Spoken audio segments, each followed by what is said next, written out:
ሰላም ጤና ይስጥልኝ የፍሪ ፕሬስ ቻናል ተከታታዮች እንደምን አላችሁ? መልካም ሞላ ነኝ። በወቅታዊ ጉዳዮች ዙሪያ ቆይታ እንድናደርግ ከአማራ ፋኖ ብሔራዊ ኃይል በጎጃም ቀጠና ምክትል ሰብሳቢና ወታደራዊ አዛዥ ከሆነው ከሻለቃ ዝናቡ ልንገረው ጋር ቆይታ እናደርጋለን። በጣም አመሰግናለሁ ሻለቃ ዝናቡ ልንገረው፣ ፈቃደኛ ስለሆንክ ከልብ አመሰግናለሁ። እንዴት ነህ? ደህና ነኝ እግዚአብሔር ይመስገን። እንዴት ነሽ? መልካም ነኝ፣ አመሰግናለሁ።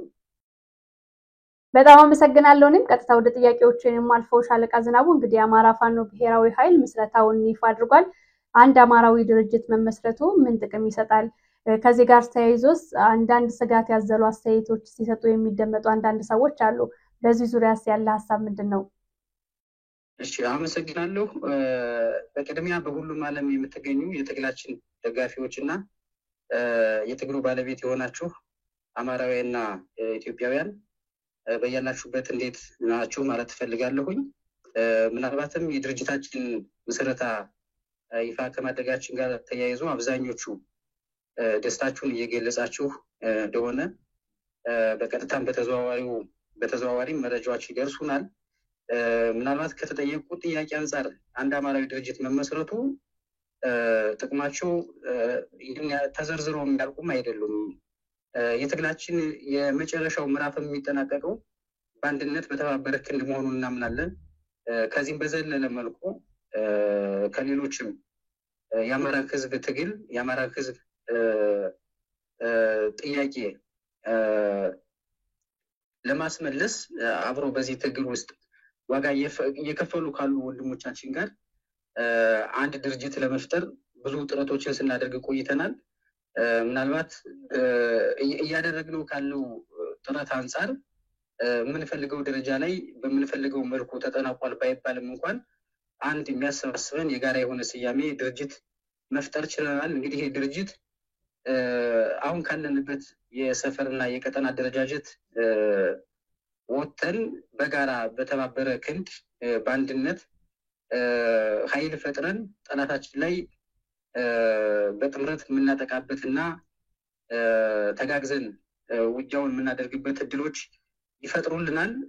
ጥቅማቸውም ምናልባት ፖለቲካዊም ወታደራዊም ዲፕሎማሲያዊም ትርፍ አላቸው። ትልቅ ነው ጠቀሜታቸውም ብዬ አስባለሁ። በዚህ መካከል ስጋቶች ይነሳሉ። ምናልባት ስጋቶች አሉ። ድርጅቱ አመራሩ ተመርጦ ስላላለቀ ብዙ የሚፈትኑ ነገሮች ወደ መጨረሻውም አካባቢ ምናልባት ከዚህም በበለጠ ሌላ አጣብቂ ውስጥ ሊከቱ የሚችሉ ነገሮች አሉ። የውጭም የውስጥም የየራሱ መሰረታዊ ፍላጎት ያለበት ሂደት ከመሆኑ ጋር በተያያዘ በምንፈልገው መልኩ በምንፈልገው ሁኔታ የምንቋጭበት እድሎች እንዳይጠቡ ሁላችንም ተባብረን በአማራዊ ወንድማማችነት በአማራዊ ባህልና እሴት በአማራዊ ትልቅነት በጋራ ተሳስበን የምንሰራበት ሂደት ካልተገኘ አንዳንድ ስጋቶች የመሪ ምደባው ላይ ሊፈጠሩ የሚችሉ ስጋቶች በእኛም በኩል አሉ። ምናልባት ተስተካክለው ቅርጽ ይዘው ይሄ ከአካባቢያዊ ስሜት ከአካባቢያዊ አስተሳሰብ ከጥላቻ የወጣ አመለካከት ውስጥ መግባት የማንችል ከሆነ ነገሮች ከድርጅቱ ስያሜ የዘለለ ላይሆኑ የሚችሉበት አጋጣሚ ይኖራል ብዬ አስባለሁኝ። ይሄው ነው። መልካም።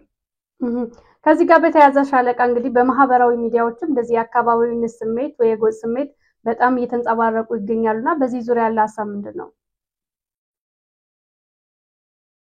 እውነት ነው። ምናልባት ብዙ ጊዜ እኔ ማህበራዊ ሚዲያ ላይ ጊዜም ኑሮኝ ሚዲያ ላይ አልከታተልም።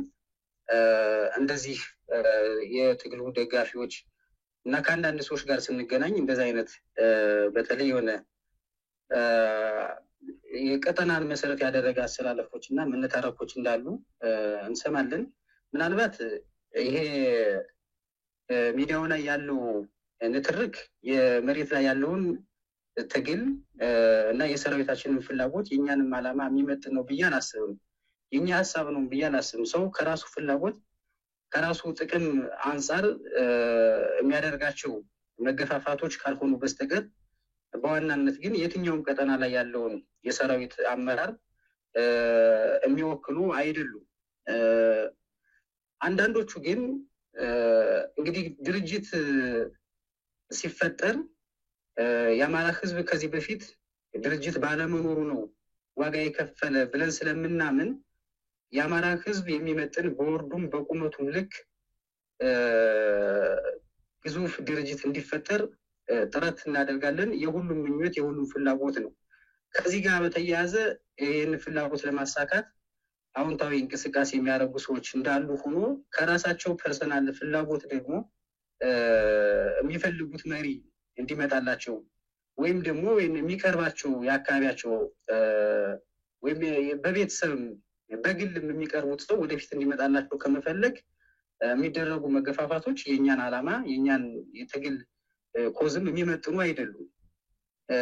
በዚህ ጋር መነታረኮች እንዳሉ ሆኖ በዋናነት ግን በደንብ መታየትና መብራራት ያለበት ህዝባችንም ሰራዊታችንም የትግላችን ደጋፊ ማየት መቻል ያለበት የአማራ ህዝብ ለዘመናት ሲጨፈጨፍበት የነበረው ሲገደልበት የነበረው ሲሳደድበት የነበረው የፖለቲካ ጉዳይ ነው። እነዚህ የፖለቲካ ጉዳዮች ደግሞ ህዝባችን እንደ ህዝብ በዘሩና በቋንቋው ተለይቶ ሲጠቃ የነበረበት ዋናው መሰረታዊ ምክንያት ጠንካራ ድርጅት ባለመኖሩ ብለን እናምናለን። ከዚህም በኋላ የአማራ ህዝብ ግድያና ሰቆቃ ማስቆም የምንችለው ጠንካራ ድርጅት ስንፈጥር ነው የሚለው ሁላችንም የማያሻማ ሀቅ መሆኑን እንረዳለን። ከዚህ አንጻር የአማራ ህዝብ በየትኛውም ቀጠና በየትኛውም ጊዜና ሰዓት ሲጨፈጨፍ ሲገደል አስተዋጽኦ አላቸው ብለን የምናምናቸው ሰዎች ይሄንን የአማራ ህዝብ ግድያ አስተባብረዋልን ብለን የምናስባቸው ሰዎች ልክ 2008 ወደ 2010 የተደረገውን የወጣቶችን እንቅስቃሴ የፖለቲከኞችን ትግል የብዙ የአማራ ወጣቶችና ምሁራኖች መስዋዕትነት በይቅርታና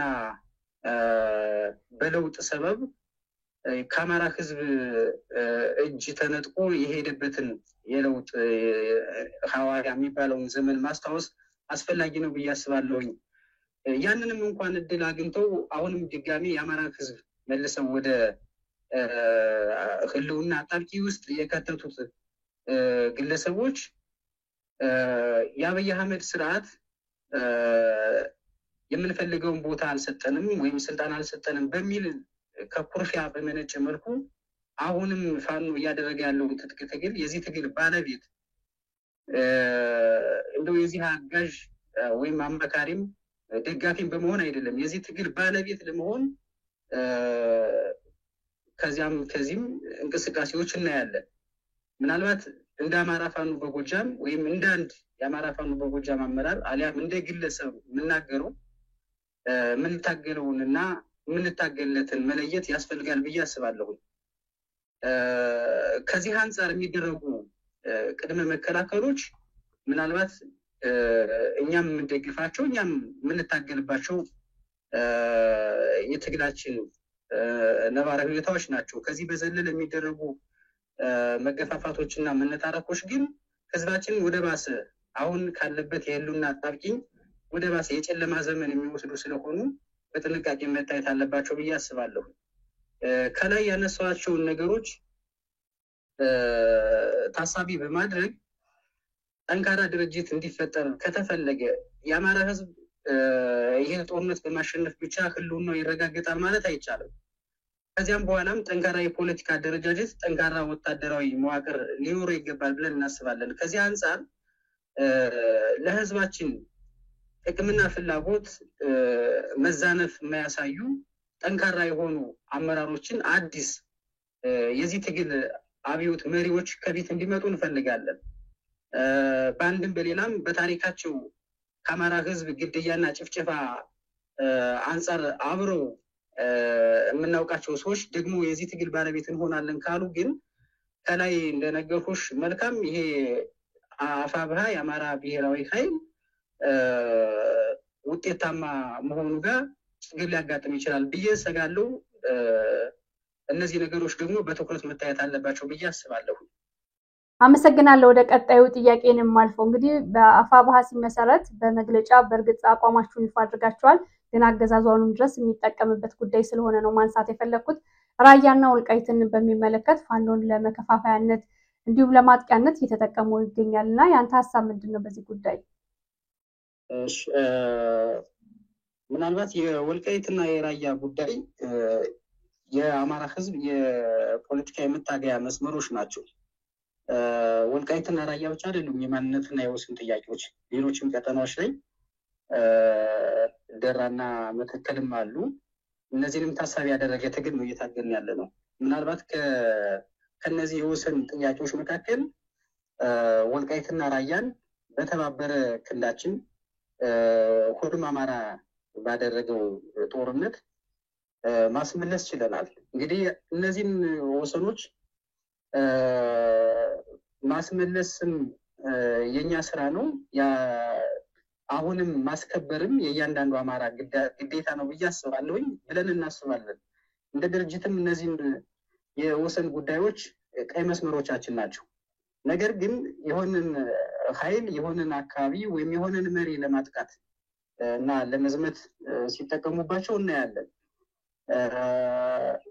ምናልባት ተንትነን ለማየት ተንትኖም ለማስረዳት ያክል እንደዚያ የፖለቲካ ምንትን ስለሆኑ ምናልባት በስፋትም መዘርዘር ባይጠበቅብኝም ኦልሞስት ወልቃይት ምናልባት የነ ደመቀ ዘውዱ የገቢ ማሰባሰቢያ ፖለቲካ ሆኗል። አሁን የገንዘብ ምንጭ አድርገውታል። እንደዛም እየተጠቀሙበት ነው እያየነው ያለ ነው። ነገር ግን የሆነ በተለይ ከአማራ ፋኖ በጎጃም ጋር በተያያዘ የአማራ ፋኖ በጎጃም ከህወሓት ጋር እየሰራ ነው፣ ወልቃይትና ራያን አሳልፎ ለመስጠት ነው ሲባል እንሰማለን ብዙ ጊዜ። እንደዛ ብለን በመግለጫም በአጀንዳም በቃልም ገልጸን አናውቅም። እንደዚህ አይነት ስምምነትም የለም፣ እንደዚህ አይነት ሀሳቤውም የለንም። ምናልባት ከህገ ደንባችን ውስጥ ወልቃይት፣ ራያ፣ መተከልና ደራ የመታገያ መስፈርት ሆነው እያስተማርንባቸውም እየታገልንባቸውም ያሉ ጥያቄዎች ናቸው። ስለዚህ እነዚህን ጥያቄዎች ፐርሰናል በግለሰብ ደረጃ እና በቀጠና ደረጃ ለማጥቃት ጠላትም የራሳቸው ፍላጎት ያላቸው ሰዎችም ስለሚጠቀሙበት ነው እንጂ ወልቃይትና ራያ የሁላችንም ጥያቄዎች ናቸው። ወልቃይትና ራያ ብቻ አይደለም፣ መተከልና ደራም የሁላችንም ጥያቄዎች መሆኑን በአጽንኦት መግለጽ እፈልጋለሁኝ። ጥሩ ሻለቃ፣ በአሁኑ ሰዓት በአማራ ፋኖ ብሔራዊ ኃይል በጎጃም ያለው የሰራዊቱ ቁመና ምን ይመስላል? የአማራ ፋኖ ብሔራዊ ኃይል ጎጃም ቀጠና ያለው የሰራዊታችን ሁኔታ ከዚህ በፊት የነበሩ ደካማና ጠንካራ ጎኖች በመገምገም ኦልሞስት ሪፎርም በመስራት መዋቅሮችን በመፈተሽ እንቅስቃሴ ላይ ነው ያለ ነው። የሰራዊታችንን አወቃቀርና የሰራዊታችን አቀማመጥም ለማሻሻል እና ለማዘመን ሁላችንም እየሰራ ነው የምንገኘው። ምናልባት ኢንተርናሽናል የወታደራዊ አደረጃጀቶችን በጠበቀ መልኩ የመልሶ ማደራጀት ስራም ለመስራት እንቅስቃሴ እያደረግን ያለ ነው። ያው የውጊያና የጦርነቱ እንቅስቃሴ ከዚህ በፊት ከነበረን ተጠናክሮ አሁንም በጠላት ላይ እያደረግን ያለ ነው ውጊያ እንደቀጠለ ነው። ለወደፊትም ተስፋ የሚሰጡ ስራዎችን እየሰራን ያለ ነው። ኦልሞስት በዘመቻ ከዚህም በኋላ ሁሉም የሲቪል አመራሩም ወታደራዊ አመራሩም ማደራጀት ላይ እና አዲስ ሰራዊት ማሰልጠን ላይ በትኩረት ለመስራት ሰፊ ዝግጅት እያደረግን ያለንበት ሁኔታ ላይ ያለ ነው። ሻለቃ፣ እንግዲህ በፋኖ መሪዎች ላይ በአጠቃላይ በአማራ መሪዎች ላይ የተለያዩ የስም ማጥፋት ዘመቻዎች እንደሚደረጉ አውቃለሁ። ነገር ግን ካገኘኸው አይቀር አንተ በአንደበት እንድታጠራው ስለምፈልግ ነው። ሻለቃ ዝናቡ የህወሓት አባል ነበር፣ የመረጃ አባል ነበር የሚሉ አሉባልታዎች ይነሳሉ። ይህንን ፍረጃ እንዴት አየኸው? አመሰግናለሁኝ። አንዳንዶቹ ይህንን ጥያቄ የሚጠይቁት ዝናቡ ማን ነው የሚለው ጥያቄ ሁላቸውም ስለሆነ ይመስለኛል። እንደ ሌሎቹ የነበረኝን ታሪክ በደንብ የማያውቁ ሰዎች ዝናቡ ማን ነው የሚለው ሲያስጨንቃቸው ማያለሁኝ። እውነት ለመናገር ግን ህወሓት በ1983 ነው መንበረ ስልጣኑን የተቆጣጠረው።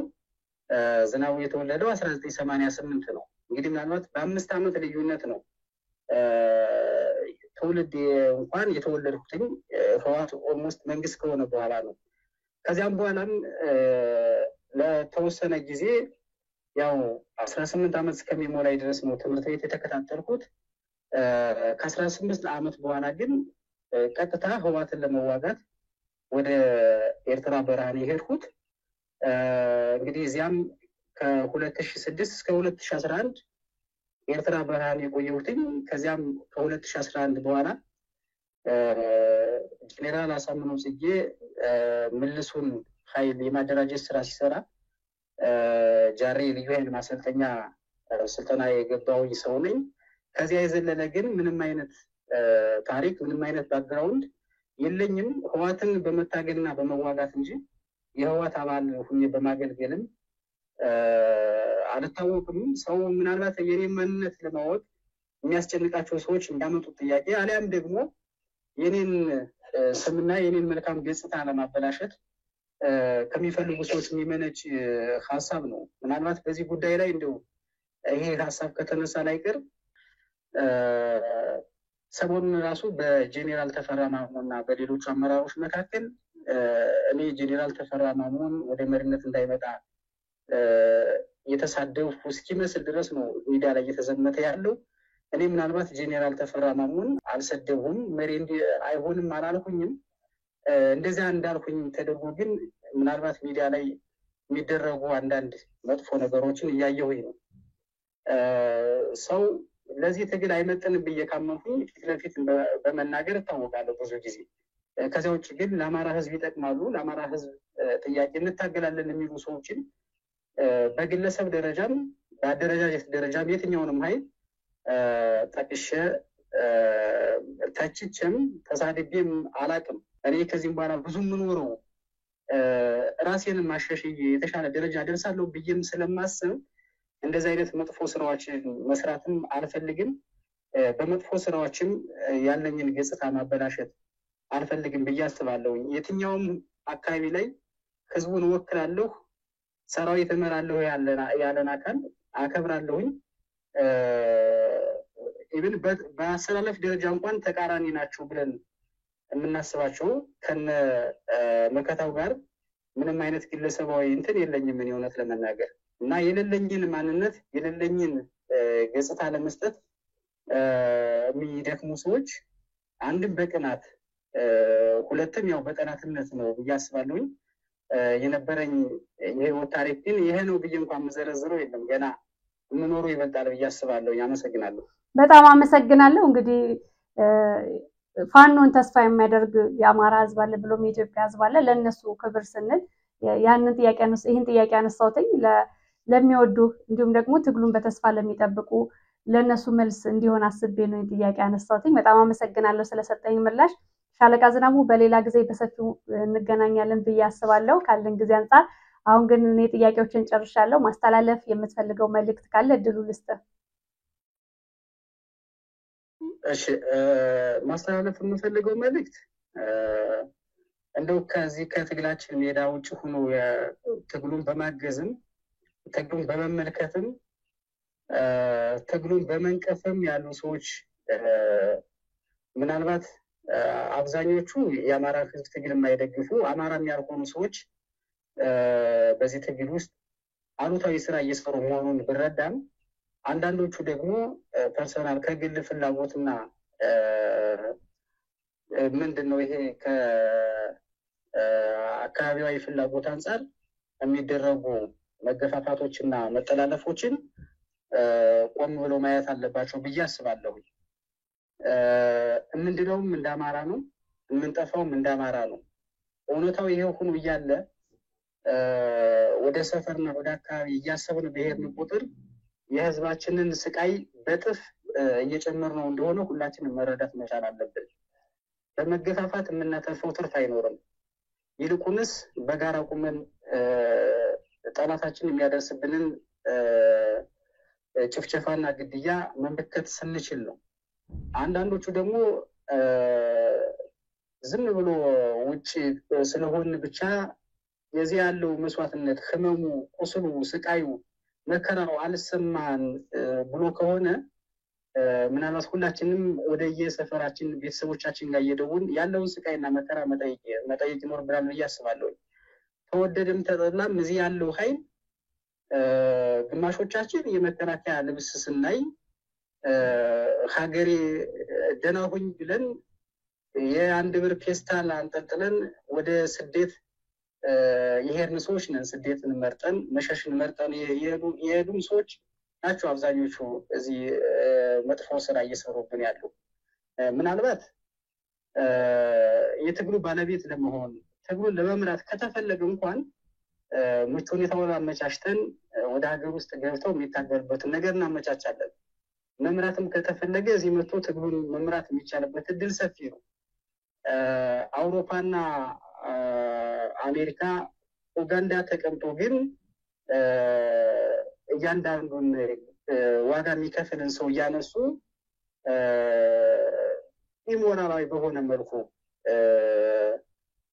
መዝመት፣ መስደብ፣ ማንቋሸሽ፣ ማዋረድ እውነት ለመናገር ከአማራነት ባህልና ጨዋነትም ያፈነገጠ ነው እና ሰው ራሳቸውን ማየት አለባቸው ብዬ አስባለሁ። ይብዛም ይነስም ሀገራችንን ጥለን አንሄድም፣ ህዝባችንን ጥለን አንወጣም ብለን በሌለን ትጥቅ በዱላ ገጥመን ነው እየማረክን እየታጠቅን ራሳችን እየተከላከልን ያለ ነው። ማንም ለዚህ ትግል እዚህ ግባ የሚባል አስተዋጽኦ ባላበረከተበት ሁኔታ የዚህ ትግል ባለቤት ነኝ በሚል ስሜት ብቻ የሚደረጉ ዘመቻዎች፣ ትችቶች፣ ስድቦች እጅግ ፍጹም መስተካከል ያለባቸው ጉዳዮች ነው ብዬ አስባለሁ። ከዚያ ውጭ ጎጃም በመወለድ የአማራ ፋኖ በጎጃምን መወከል እንዳልሆነ ሰው መረዳት አለበት። ጎንደርን በመወለድ የጎንደርን አካባቢ አደረጃጀት እንወክላለን ማለት አይደለም። በዚያ መስፈርት መታየት መቻል አለበት። ከአማራነት ሚዛን የምንወርድ ከሆነ፣ አማራነት ማማ የምንወርድ ከሆነ ሁላችንም ወደ ገደል አፋፍ እየሄድን መሆኑን ተረድተን ሁላችንም ባለን ክብር ባለን ታላቅነት ጸንተን ይህንን ታላቅ ህዝብ ለነጻነት ማብቃት አለብን ብዬ አስባለሁኝ። ከዚህ ጋር በተያያዘ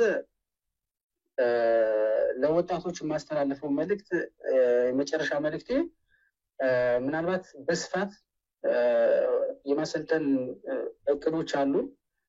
በስፋት ለምናደርገው ስልጠና ደግሞ በየትኛውም ከተማ በየትኛውም ገጠር ቀበሌዎችና ወረዳዎች የሚኖር የአማራ ወጣት በዚህ ስልጠና ውስጥ ራሱን በወታደራዊ ስልጠናዎች አብቅቶ ለአማራ የህልውና ትግል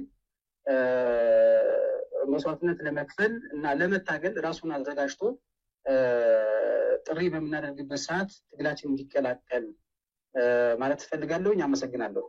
ከልብ አመሰግናለሁ። ካለን ሰዓት አንጻር ለዛሬ ጥያቄዎች ይመስላሉ። በሌላ ጊዜ እንደምንገናኝ ተስፋ አደርጋለሁ። ሻለቃ ዝናቡ ልንገረው የአማራ ፋኖ ብሔራዊ ኃይል በጎጃም ቀጠና ምክትል ሰብሳቢና ወታደራዊ አዛዥ ስለሰጠኝ ጊዜ በተመልካቾች ስም ከልብ አመሰግናለሁ።